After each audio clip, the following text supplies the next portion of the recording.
my boyfriend, and I invited a third person on Grindr. We had a great evening. A week later, I received a message from him with a photo, him and my boyfriend, Michael, hugging in a restaurant. 6 months of cheating. This casual hookup wasn't a casual encounter, it was his boyfriend. All names have been changed for privacy. I'm 28 years old and live in San Francisco, California. I've been dating Michael, 32, for 4 years. We've lived together in an apartment in the Castro district for 2 years. Our relationship is open, technically. We've agreed we can invite third parties for sex, but only together. No one-on-one encounters. No romantic relationships. Only physical, and only when we're both there. It worked. Every 2 or 3 months, we go on Grindr or Sniffies, find someone, and invite them. It was fun, no strings attached, and then everyone would go their separate ways. Until 3 weeks ago, September 15th, Friday, Michael suggested maybe we should find someone for the weekend. We haven't done this in a while.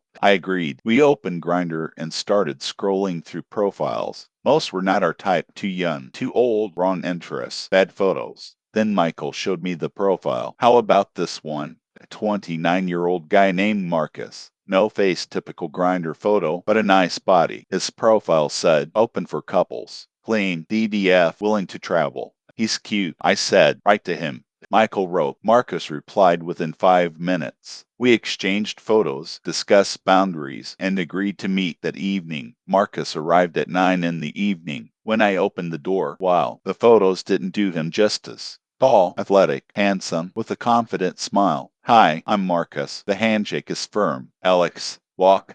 Michael came out of the bedroom. Hey, nice to meet you. We offered wine. Marcus accepted. We sat in the living room and talked. The usual small talk work. He's a programmer at a startup. Hobbies gym, hiking. How long he's been in SF? 3 years. The atmosphere was light. Marcus was charming, funny, and relaxed. None of the awkwardness usually associated with new people. An hour later, we moved to the bedroom. The details aren't important. I'll just say it was good. Very good. Marcus was attentive, communicative, and knew what he was doing. Afterwards, the three of us lay on the bed. Michael fell asleep first. He always does right after. Marcus and I talked for another 20 minutes, quietly, so as not to wake Michael. Marcus was talking about his work. They were developing some kind of AI app. It sounded interesting. Do you do this here often? I asked. Meeting couples? Sometimes. Once a month. Maybe. I prefer couples, less drama than singles. Understand. We chatted for a while longer, and then I started to fall asleep.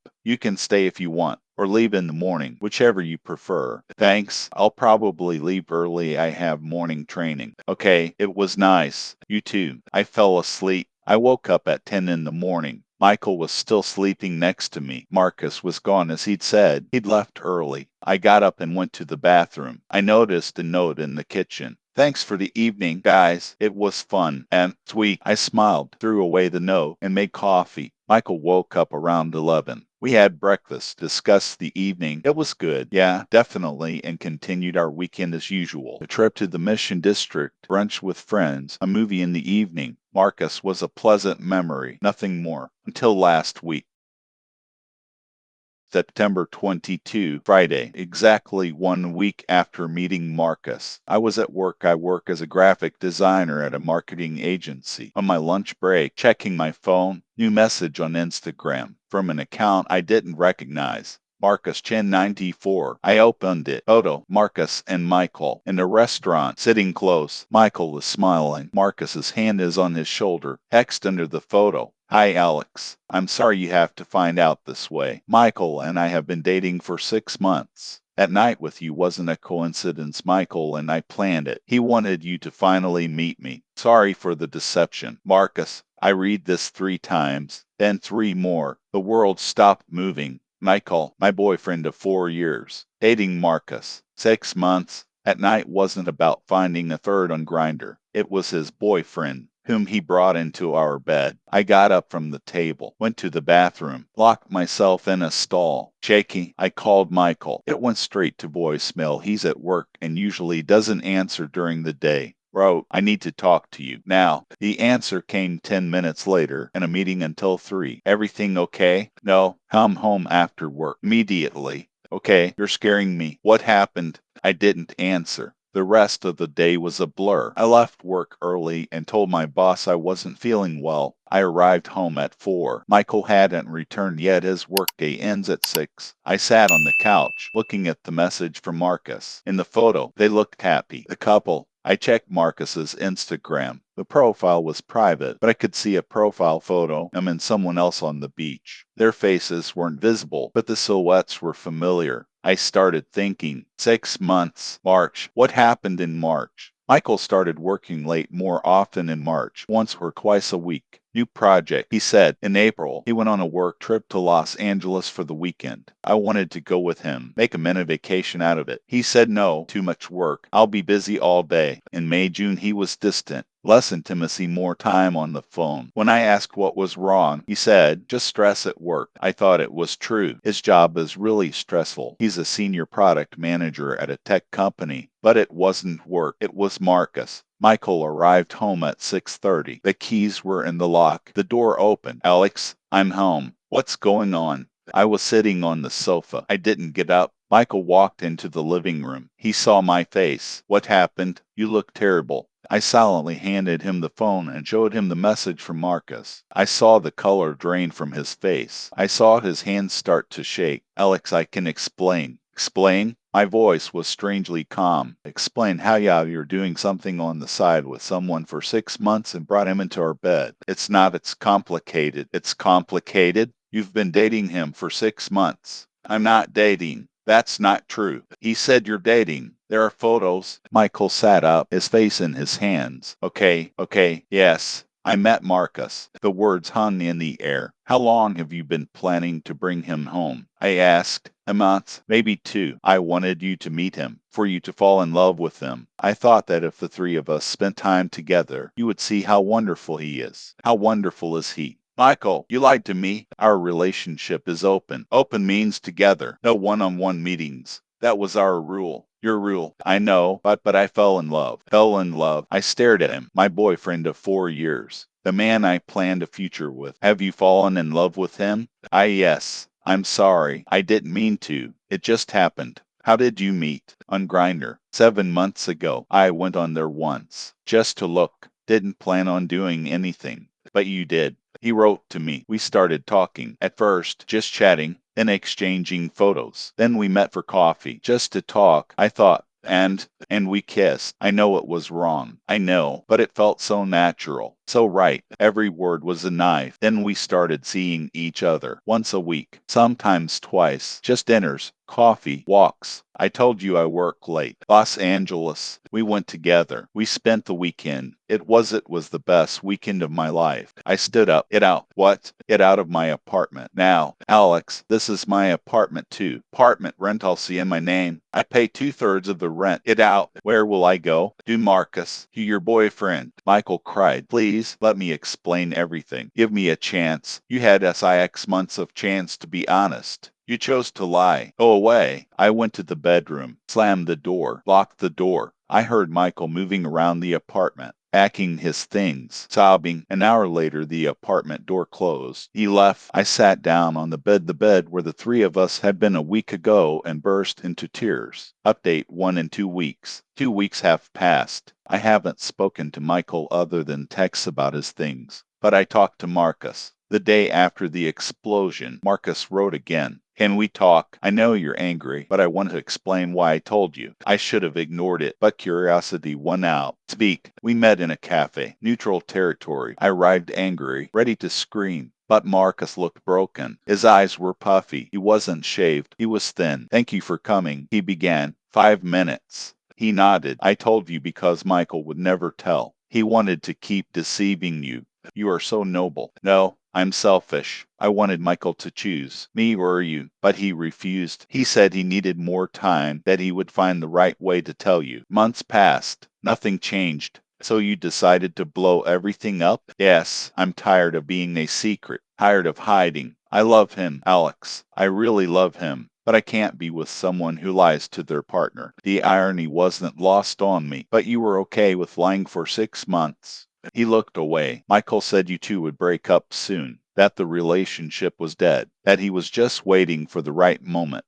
Our relationship wasn't dead. I know it now. But then I believed him. We sat in silence. That night is ours. I said, was it his idea? Yes. He said he wanted you to meet me. He thought that if we spent time together, you would understand that we work as a threesome. Threesome, he wanted a polyamorous relationship. Maybe he wasn't clear. He talked about opening up the relationship more, exploring new dynamics. I hoped that meant he'd choose me, but he didn't choose. No. After that night, he said you weren't ready for polyamory, that we should keep hiding. And you agreed? No, that's why I told you. Michael is staying with a friend now. He called several times, but I ignored him. Finally, I answered, what do you want? Let's talk. In person, please. We met in the park. It was a public place, so I couldn't make a scene. Michael looked like shit, worse than Marcus. I messed up, he began. I know, there are no excuses. Right, no, but I want you to know I loved you all the time. Marcus did not replace you. Then why? He thought for a long time. Because I don't know. He was new, exciting. With him, I felt young again, spontaneous. With you, everything was predictable.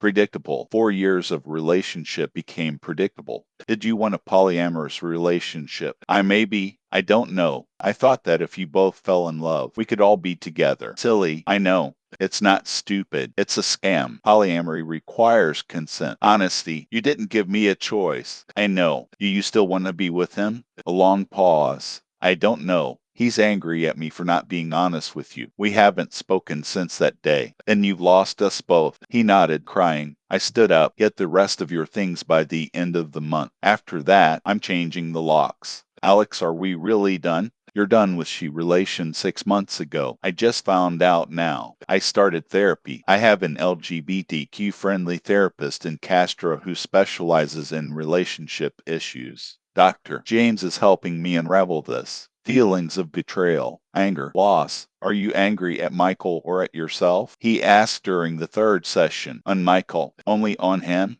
I thought, no, on myself too, for not noticing. All the signs were there. What signs? Working late, withdrawal, less sex, more time on the phone. I just ignored it, because they trusted him.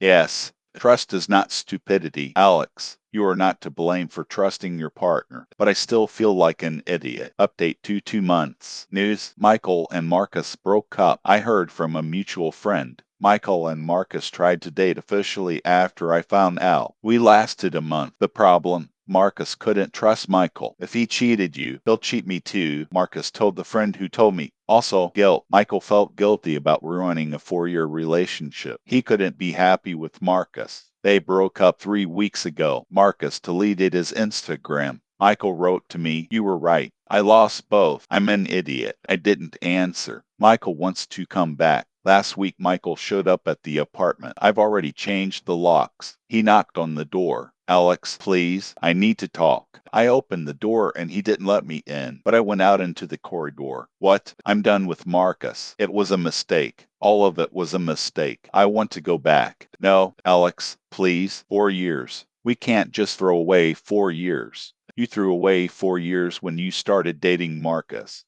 I'll improve. Therapy, counseling, anything. Michael, I can't trust you ever again. Every time you say working late, I'll question it. Every time you're on the phone, I'll be paranoid. This is no life. I'll give you full access. Phone, email, everything. This isn't about access. This is about trust. You've destroyed it. It can't be restored. Tears streamed down his face. So that's it. Are we really done? Yes. He left. I closed the door and for the first time in 2 months felt relief. I have a new boyfriend. His name is Daniel. I met him through a friend a month ago. He's 30 years old, a teacher, kind and honest. We're not in a hurry. He knows the whole story I told him on our third date. He understood. Trust is built slowly, he said. I'm in no rush. It's nice, refreshing, no games, no secrets. We're monogamous, strictly. That's my stipulation, and Daniel agrees. I've never been in an open relationship, he said. Not my style. Not mine anymore either. Update 3 after 6 months. 6 months have passed. Final update. Michael moved. Michael left San Francisco. He took a job in Seattle. A new beginning, he said. We don't talk. Sometimes he likes my Instagram posts, but he doesn't message me. I heard from friends that he's dating someone new there. I hope he's being honest this time. 2 months ago, Marcus sent a long message. Alex, I know you don't want to hear it from me, but I need to say this. I'm sorry. I was selfish. I knew Michael was in a relationship, but I convinced myself it was okay. That love wins or some such nonsense. I was wrong. I helped ruin your relationship, and I take responsibility. I hope you find happiness. You deserve better. Marcus, I read this. I thought about replying. I didn't. Some apologies do not require a response. Daniel and I have been together for 5 months. We've been officially boyfriends for 3 months. It's great. We're honest with each other. Communication is open. No secrets. He's moving in with me next month. I'm nervous. The last time someone lived with me, it ended in disaster. But Daniel is not Michael. I remind myself of that every day. Dr. James says I'm making progress. You're learning to trust again. Slowly, but you're learning. He's right. Sometimes I still get paranoid when Daniel's on the phone, when he works late. But he's patient. He shows me his messages without asking. He texts me when he's running late. Little things that build trust. What I learned: open relationships can work, but only with complete honesty. Michael broke every rule. Trust is fragile. Years of construction, seconds of destruction. Cheating in a gay relationship is just as painful as in a straight one. Betrayal is universal. Sometimes people choose novelty over stability. That's their loss. Questions for the audience. Asterisk, asterisk, do you think Alex did the right thing by kicking Michael out right away? Asterisk, asterisk. Asterisk, asterisk, should he have given Michael a second chance after his breakup with Marcus? Asterisk, asterisk. Asterisk, asterisk, is Marcus as guilty as Michael, or does Michael bear more responsibility? Asterisk, asterisk. Asterisk, asterisk, was it right for Marcus to tell Alex the truth? Asterisk, asterisk. Asterisk, asterisk, can you trust again after such betrayal? Asterisk, asterisk.